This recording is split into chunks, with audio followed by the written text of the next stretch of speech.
Hello sports fans, this is a short video on my quest to cure my ongoing issue with death wobble. I'm happy to say that it's finally cured. I did a lot of research into what was causing the issue, and I've come to the conclusion that could have been a number of contributing factors. All that added up to a horrendous case of death wobble, the worst I'd ever seen. After taking advice from Facebook forums and even making a video on YouTube about it, I ended up replacing everything that I had been advised to replace. I replaced the track rod ends, fitted a whole new panhard rod, as well as doing new discs and pads while I was there. The kingpin bearings and seals, which looked like they had been recently changed before I purchased the vehicle, were all replaced too. Although some moisture had got in, they seemed to be in good working order. If you haven't seen my previous death wobble video, it's at the top now, and the link is in the description. Big thank you to my dad for helping me out with all this.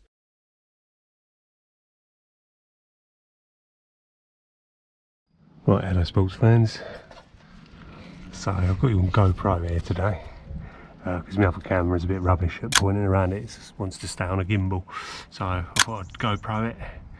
And so as you can see, I've done kingpin bearings, new seals, I've done the whole kit.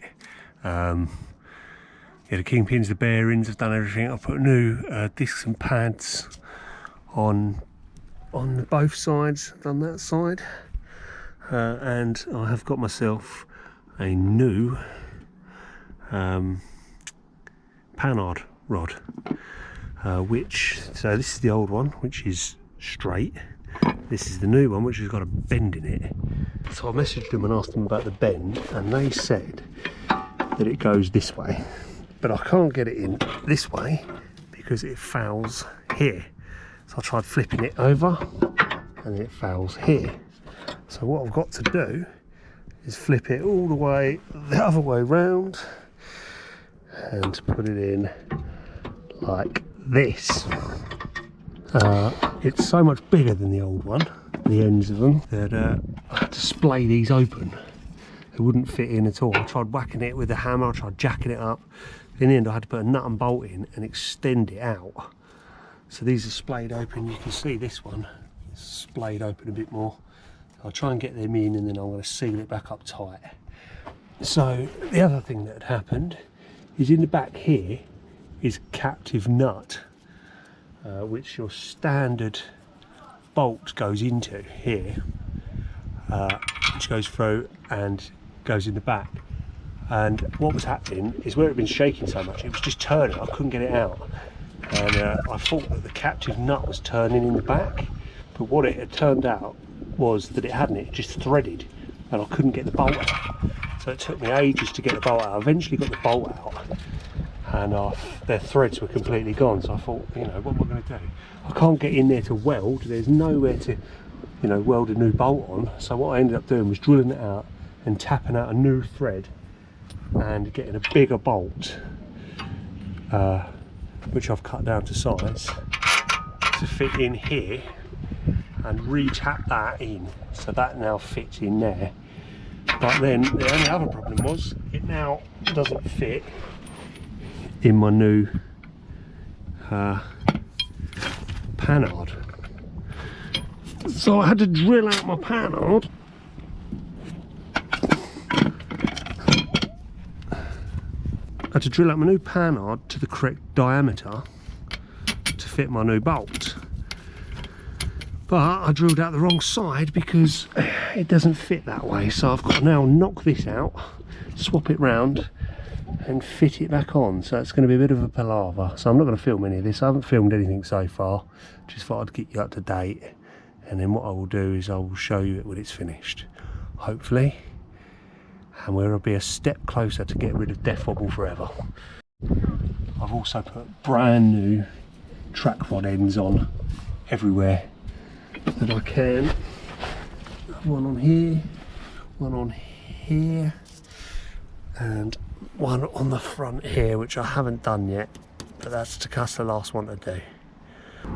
I've tested this damper and it's all very tight. You can see the bushes are starting to go a little bit, but if this all else fails, I will get a new one of these, but they're quite pricey, so I'd rather See if it's all right first.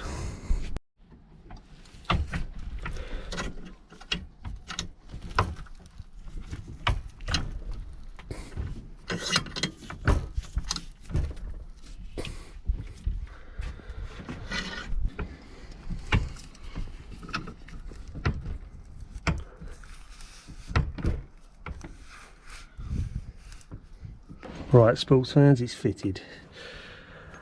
For the more keen-eyed viewer, they will notice that it is actually a different panhard, because the other one was being a CE next Tuesday, and I will go into more detail later, but I'm going to take it up with the seller. The threads were basically gone on it, so I've run out of time. I had to order a new one. I like this one because it can be adjusted without taking it off, but it's got this kink in it.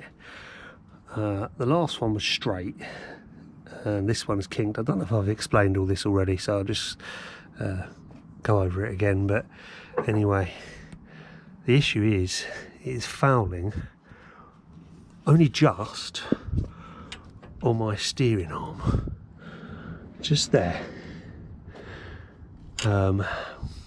It's literally just touching it, and when I steer side to side, it rubs on there. So I'm too late to be sending it off and getting another one. Plus I've modified it to fit that bolt, so it looks like I'm stuck with it, and I think I'm going to have to start bodging. Off the top of my head, there is a little bit of room here in this bush either side here, so what I think I might do is take some off of the back of this and put a washer on the inside just to push that over slightly, give me a little bit of clearance on here. And then I don't know what I'm going to do about this. That's not touching there, it's close but it's not touching. I'll have to see what it's like off-road, because obviously there's going to be a lot of movement in this. I've jumped up and down, it doesn't seem to affect it, but that's jumping up and down on it, not driving it all the way to Scotland. Right, fitted.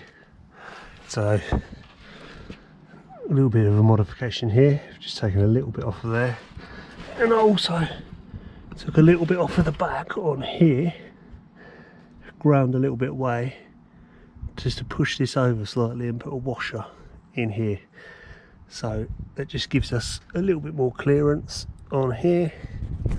And now we've done the full lock either side, done the suspension, and it clears. It's close but it clears. This is the closest point it'll ever be. When the wheels are locked, obviously it moves this, which moves it away, and then back again moves it away. So this is the closest point, and there's plenty of clearance up and down, so that's it, it's in there. And I have tack welded in 3 different places the washer to the actual diff itself, and then I have spot welded the bolt in place so it won't turn. When I need to get it off, I'll have to grind this bit off, which is why I've done it in this corner, because there's the most access here, so I can just grind that off, take the bolt out. The bolt was threaded slightly, it tightened, but if you give it any more it would go, so I've done that as tight as I dare, and then spot welded it in, so hopefully that it isn't going to move, it isn't going to come out again. Yeah, it is a bodge. I'm no welder, as you can tell. I've got a rubbishy gasless MIG, but I'm not blaming my tools. The only alternative I had was to take the bolt out and try and weld that hole up and then re-tap it, which I didn't want to do. Or take the whole thing apart and get in again. It's a big job. Didn't want to do it. Hopefully this sorts it. I mean, the old panhard wasn't actually anything wrong with it, but the bushes weren't the best. I just wanted to change it, so it's eliminated it completely. This is tight now. With all that done and dusted, it was just the tracking to be done. I also had the wheels balanced to eliminate that.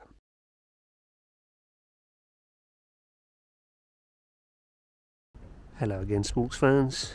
Well, I thought I'd show you this before the end. How much wear This old bad boy's got, you can actually see the bearings in there, look. So this part has completely gone. Look at it. Well, that got me all round Scotland. Ain't done bad, is it? Right, managed to get it apart. I tried everything to try and get these out and I couldn't. So I ended up absolutely battering it with a hammer and grinding the bottoms off. But you can see how unevenly worn they were. There's some of the bearings. There was only one set of bearings still left intact. But as you can see, look how worn that is. It was absolutely dry. There was no grease at all on that. So don't forget to grease your nipples, kids. So that was totally my fault. Probably could have just got away with just getting this part, and because the actual prop shaft itself wasn't actually too bad, but I ended up I've damaged it a little bit trying to get these out. You see I'm misshaping them a little bit here and along the top here, but I've got a whole new prop shaft to fit.